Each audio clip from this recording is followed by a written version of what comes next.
applied to protect one gender, one sex rather, right, but not the other sex. Wow. And people just simply don't see it. And pointing it out pisses people off sometimes, but it's really important that people hear raise awareness. That's a serious instance of discrimination. Yeah, it's interesting. It's an interesting concept. I never thought of it that way, of it being one way for women and not for men. Yeah, a lot of people don't know that female genital cutting was legal up until '97, and it was actually covered by Blue Cross Blue Shield until 1977. So it was actually kind of considered a legitimate medical practice in our history. The history of the United States, there's instances of female genital mutilation as, a health measure. Yeah. Normal practice. It never became as much of a norm as male circumcision did, but it was justified with the same kind of, idea of cleanliness and wanting to keep people morally clean, things like that. Prevent infection. Yeah. Is that one of the other things? Sorry, picture situation going on here. Yeah, well, it's just they're very similar in our history. One caught on and one didn't. Right. Yeah, it's fascinating. Yeah, that is fascinating. Thanks for listening. A lot of people don't want to hear our message sometimes. Tell me about it. It's always nice to have someone interested in open mind to stop by.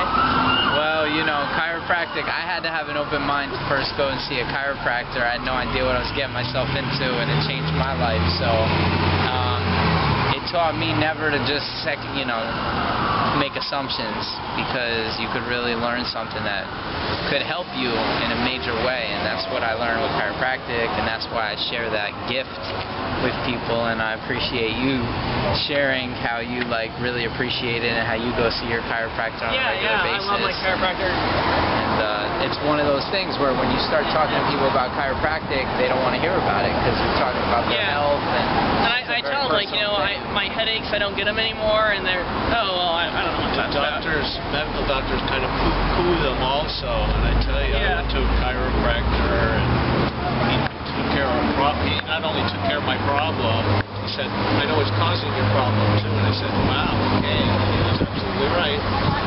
Sweet.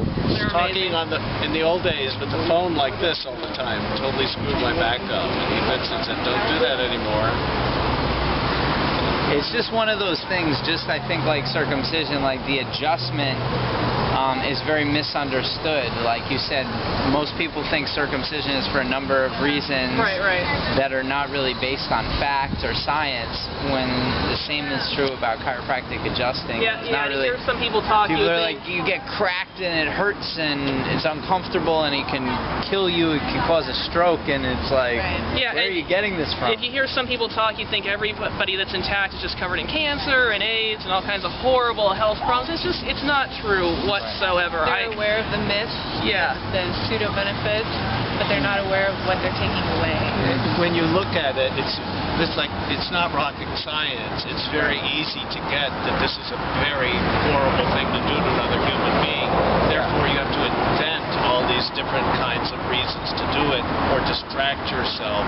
Otherwise, you're just left with, this is ritual child abuse, medicalized child abuse, torture. Yeah, when you separate everything and just look at what's happening then and there. Focus on what's really happening. That's what it is, child abuse and torture. And there's some horrific ideas about it. Like, people believe that newborns don't feel pain. I've heard people say that the nerves don't develop in the foreskin until like 2 months of age, so they don't feel anything that young. And they're screaming in pain, but the fact that people delude themselves into believing this is what causes so much harm. Especially because the nervous system is the first system to develop while in the embryo. And how would you know? A baby can't communicate to you. He can't say, this really hurts. All he can do is scream, and then the doctors say, oh, well, he's screaming because he's strapped down, or he's uncomfortable, he hasn't been fed. The reason that he's strapped down is because movement is the way that babies communicate, and they wouldn't sit still if that was taking place, or they would be going pretty crazy if they were not strapped down, for sure. They say, oh, they fall asleep. No, he went into shock. I mean, what they do to them during the circumcision, they tear the foreskin away from the glands because it's fused at that age. Then they have to crush it and they cut it, and That's agonizing. That's worse than taking your fingernail and tearing it off the nail bed. And people don't consider we're doing this to a 2-day-old baby. 2 days old. Yeah. Wow. Just give me your name.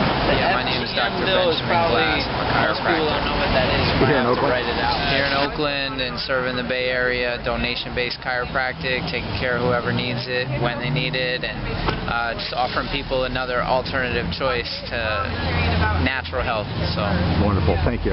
yeah, no problem.